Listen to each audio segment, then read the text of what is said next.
Halo, Assalamualaikum warahmatullahi wabarakatuh. Selamat datang di video kelompok 5. Kelompok 5 memiliki anggota. Yang pertama saya sendiri, Isnaini Sitriani. Yang kedua ada Maulinda Wulandari. Yang ketiga ada Muhammad Hafizin. Dan yang keempat ada M. Farel Ananta Setiawan. Pada video kali ini kita akan membahas tentang Pancasila merupakan sistem filsafat. Mengapa disebut Pancasila merupakan sistem filsafat? Nah, mari simak video berikut ini. Pancasila sebagai sistem filsafat dapat dimaknai sebagai hasil pemikiran manusia Indonesia secara mendalam, sistematis, dan menyeluruh tentang kenyataan. Untuk menanya tentang mengapa Pancasila disebut sebagai sistem filsafat, di sini terdapat dua alasan. Yang pertama, sidang BPUPKI, yaitu tentang pidato Soekarno yang diberi judul pidatonya dengan nama Philosophisch Grundslag daripada Indonesia Merdeka. Dan alasan yang kedua adalah Pancasila sebagai Weltanschauung. Yang pertama ialah dalam sidang BPUPKI di mana terdapat pidato Soekarno yang menggarisbesarkan dua hal. Yang pertama, Philosophisch Grundslag yaitu filsafat negara, dan yang kedua adalah Weltanschauung yaitu pandangan hidup. Driakarya membedakan antara filsafat dan Weltanschauung, di mana filsafat lebih bersifat teoritis dan abstrak, yaitu cara berpikir dan memandang realita dengan sedalam-dalamnya untuk memperoleh kebenaran, sedangkan Weltanschauung lebih mengacu pada pandangan hidup yang bersifat praktis. Nah, berikut ciri-ciri berpikir kefilsafatan. Yang pertama, sistem filsafat harus bersifat koheren. Yang kedua, sistem filsafat harus bersifat menyeluruh. Yang ketiga, sistem filsafat harus bersifat mendasar. Dan yang keempat, sistem filsafat bersifat spekulatif. Nah, kita masuk ke alasan yang kedua, yaitu Pancasila sebagai Weltanschauung. Pancasila sebagai Weltanschauung artinya nilai-nilai Pancasila yang telah ada dan berkembang di dalam masyarakat Indonesia yang kemudian disepakati sebagai dasar filsafat negara atau Philosophisch Grundslag. Mengapa manusia memerlukan filsafat? Titus, Smith, dan Nolan mengemukakan sebuah jawaban tentang mengapa manusia memerlukan filsafat. Yang pertama, yaitu makna hidup dan tujuan hidup. Yang dimaksud adalah manusia telah memperoleh kekuatan baru yang besar dalam sains dan teknologi, telah mengembangkan bermacam-macam teknik untuk memperoleh ketentraman atau security dan kenikmatan atau comfort. Akan tetapi, pada waktu yang sama, manusia merasa tidak tentram dan gelisah karena mereka tidak tahu dengan pasti makna hidup mereka dan arah harus tempuh dalam kehidupan mereka. Nah, yang kedua yaitu membimbing manusia kepada keinginan-keinginan dan aspirasi mereka.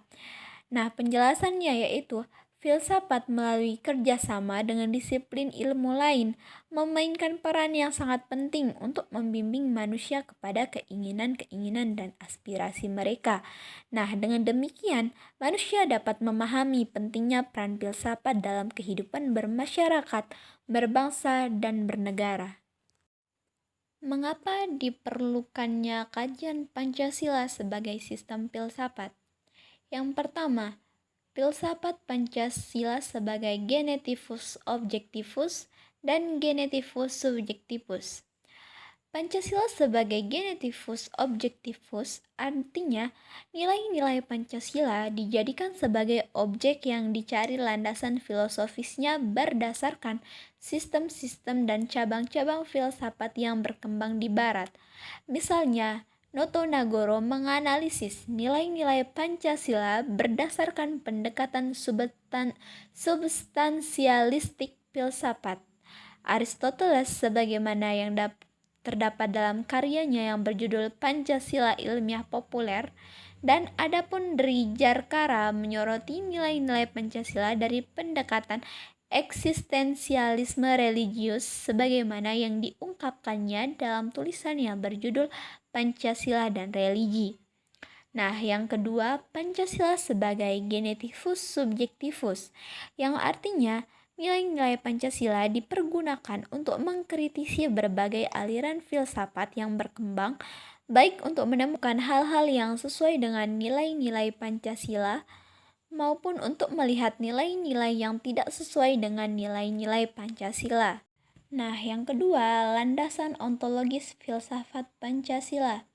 Ontologi menurut Aristoteles merupakan cabang filsafat yang membahas tentang hakikat segala yang ada secara umum sehingga dapat dibedakan dengan disiplin ilmu-ilmu yang membahas sesuatu secara khusus. Ontologi membahas tentang hakikat yang paling dalam dari sesuatu yang ada, yaitu unsur-unsur yang paling umum dan bersifat abstrak, disebut juga dengan istilah substansi. Inti persoalan ontologi sendiri adalah menganalisis tentang substansi. Landasan ontologis Pancasila artinya adalah sebuah pemikiran filosofis atas hakikat dan ration sila-sila Pancasila sebagai dasar filosofis negara Indonesia. Oleh karena itu, pemahaman atas hakikat sila-sila Pancasila itu diperlukan sebagai bentuk pengakuan atas modus eksistensi bangsa Indonesia. Yang ketiga yaitu landasan epistemologis filsafat Pancasila. Epistemologi adalah cabang filsafat pengetahuan yang membahas tentang sifat dasar pengetahuan, kemungkinan, lingkup, dan dasar umum pengetahuan. Epistemologi terkait dengan pengetahuan yang bersifat sui generis, berhubungan dengan sesuatu yang paling sederhana dan paling mendasar. Landasan epistemologis Pancasila artinya adalah nilai-nilai Pancasila digali dari pengalaman atau empiris bangsa Indonesia, kemudian disintesiskan menjadi sebuah pandangan yang komprehensif tentang kehidupan bermasyarakat, berbangsa, dan bernegara. Yang keempat adalah landasan aksikologis Pancasila. Menurut Little John N. Foss mengatakan bahwa aksiologi merupakan cabang filosofi yang berhubungan dengan penelitian tentang nilai-nilai. Landasan aksiologis Pancasila artinya nilai atau kualitas yang terkandung dalam sila-sila Pancasila. Seperti sila pertama mengandung kualitas moneteis, spiritual, kekudusan, dan sakral. Sila kemanusiaan mengandung nilai martabat, harga diri, kebebasan, dan tanggung jawab. Begitu juga sila-sila selanjutnya. Selanjutnya itu kita akan membahas tentang sumber historis, sosiologis, politis Pancasila sebagai sistem filsafat. Nah, yang pertama ialah sumber historis Pancasila sebagai sistem filsafat. Pada 12 Agustus 1928, Soekarno pernah menulis di Suluh Indonesia yang menyebutkan bahwa nasionalisme adalah nasionalisme yang membuat manusia menjadi perkakasnya Tuhan dan membuat manusia hidup dalam roh. Pancasila sebagai sistem filsafat dapat kita telusuri dalam sejarah masyarakat Indonesia yang tertuang dalam 5 buah sila-sila Pancasila. Nah, yang kedua yaitu sumber sosiologis Pancasila sebagai sistem filsafat. Nah, dalam sumber sosiologis Pancasila sebagai sistem filsafat dapat diklasifikasikan ke dalam dua kelompok. Yang pertama, masyarakat awam yang memahami Pancasila sebagai sistem filsafat yang sudah dikenal masyarakat Indonesia dalam bentuk pandangan hidup yang terdapat dalam agama, adat istiadat, dan budaya berbagai suku bangsa di Indonesia. Nah, yang kelompok kedua yaitu masyarakat ilmiah akademis. Nah, masyarakat ilmiah akademis ini adalah yang memahami Pancasila sebagai sistem filsafat dengan teori-teori yang bersifat akademis. Nah, yang ketiga adalah sumber politis Pancasila sebagai sistem filsafat. Nah, pada awalnya Pancasila merupakan konsensus politik yang kemudian berkembang menjadi sistem filsafat. Sumber politis Pancasila sebagai sistem filsafat dapat diklasifikasikan ke dalam dua kelompok. Yang pertama, meliputi wacana politis tentang Pancasila sebagai sistem filsafat pada sidang BPUPKI, sidang PPKI, dan kuliah umum Soekarno antara tahun 1958 dan 1959 tentang pembahasan sila-sila Pancasila secara filosofis. Nah, yang kedua, mencakup berbagai argumen politis tentang Pancasila sebagai sistem filsafat yang disuarakan kembali di era reformasi dalam pidato politik Habibie pada 1 Juni 2011. Pancasila sebagai sistem filsafat mengalami dinamika sebagai berikut. Pada era pemerintahan Soekarno, Pancasila sebagai sistem filsafat dikenal dengan istilah filosofis Groundslack. Gagasan tersebut merupakan perenungan filosofis Soekarno atas rencananya berdirinya negara Indonesia merdeka. Pada era Soeharto, kedudukan Pancasila sebagai sistem filsafat berkembang ke arah yang lebih praktis. Dalam hal ini, istilah yang lebih tepat adalah Weltanschauung. Artinya, filsafat Pancasila tidak hanya bertujuan mencari kebenaran dan kebijaksanaan, tetapi juga digunakan sebagai pedoman hidup sehari-hari. Pancasila sebagai sistem filsafat kurang terdengar resonansinya, namun Pancasila sebagai sistem filsafat bergema dalam wacana akademik, termasuk kritik dan renungan yang dilontarkan oleh Habibie dalam pidato 1 Juni 2011. Tantangan Pancasila sebagai sistem filsafat. Pertama, kapitalisme, yaitu aliran yang meyakini bahwa kebebasan individual pemilik modal untuk mengembangkan usahanya dalam rangka meraih keuntungan sebesar-besarnya, merupakan upaya untuk menyejahterakan masyarakat. Salah satu bentuk tantangan kapitalisme terhadap Pancasila sebagai sistem filsafat ialah meletakkan kebebasan individual secara berlebihan, sehingga dapat menimbulkan berbagai dampak negatif, seperti monopoli, gaya hidup konsumerisme, dan lain-lain. Yang kedua, komunisme adalah sebuah paham yang muncul sebagai reaksi atas perkembangan kapitalisme sebagai produk masyarakat liberal. Komunisme merupakan aliran yang meyakini bahwa kepemilikan modal dikuasai oleh negara untuk kemakmuran rakyat secara merata. Salah satu bentuk tantangan komunisme terhadap Pancasila sebagai sistem filsafat ialah dominasi negara yang berlebihan sehingga dapat menghilangkan peran rakyat dalam kehidupan bernegara. Hakikat atau esensi Pancasila sebagai sistem filsafat terletak pada hal-hal sebagai berikut. Yang pertama, hakikat sila ketuhanan terletak pada keyakinan bangsa Indonesia bahwa Tuhan sebagai prinsip utama dalam kehidupan semua makhluk.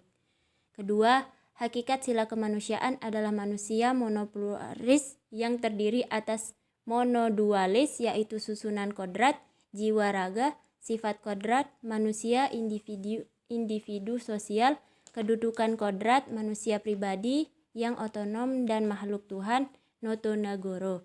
Yang ketiga, hakikat sila persatuan terkait dengan semangat kebangsaan. Rasa kebangsaan terwujud dalam bentuk cinta tanah air. Yang keempat, hakikat sila kerakyatan terletak pada prinsip musyawarah. Artinya keputusan yang diambil lebih didasarkan atas semangat musyawarah untuk mufakat, bukan membenarkan begitu saja pendapat mayoritas tanpa peduli pendapat minoritas. Yang kelima, hakikat sila keadilan terwujud dalam 3 aspek, yaitu keadilan distributif, legal, dan komutatif. Keadilan distributif adalah keadilan bersifat membagi dari negara kepada warga negara. Keadilan legal adalah kewajiban warga negara terhadap negara dan dinamakan keadilan bertaat. Keadilan komutatif adalah keadilan antara sesama warga negara. Urgensi Pancasila sebagai sistem filsafat. Hal-hal penting yang sangat urgen bagi perkembangan Pancasila sebagai sistem filsafat meliputi hal-hal sebagai berikut. Pertama, meletakkan Pancasila sebagai sistem filsafat dapat memulihkan harga diri bangsa Indonesia sebagai bangsa yang merdeka dalam politik, yuridis, dan juga merdeka dalam mengemukakan ide-ide pemikirannya untuk kemajuan bangsa, baik secara material maupun spiritual. Yang kedua, Pancasila sebagai sistem filsafat dapat menjadi dasar pijakan untuk menghadapi tantangan globalisasi yang dapat melunturkan semangat bangsa dan melemahkan sendi-sendi perekonomian yang berorientasi pada kesejahteraan rakyat banyak. Yang ketiga, Pancasila sebagai sistem filsafat dapat menjadi way of life sekaligus way of thinking bangsa Indonesia untuk menjaga keseimbangan dan konsistensi antara tindakan dan pemikiran. Bahaya yang ditimbulkan kehidupan modern dewasa ini adalah ketidakseimbangan antara cara bertindak dan cara berpikir sehingga menimbulkan kerusakan lingkungan dan mental dari suatu negara. Yang keempat yaitu Pancasila sebagai sistem filsafat membangun alam pemikiran yang berakar dari nilai-nilai budaya bangsa Indonesia sendiri sehingga mampu dalam menghadapi berbagai ideologi dunia. Nah, itulah penyampaian dari kelompok 5. Semoga bermanfaat bagi para penonton dan teman-teman semuanya. Sekian dari kami. Wassalamualaikum warahmatullahi wabarakatuh.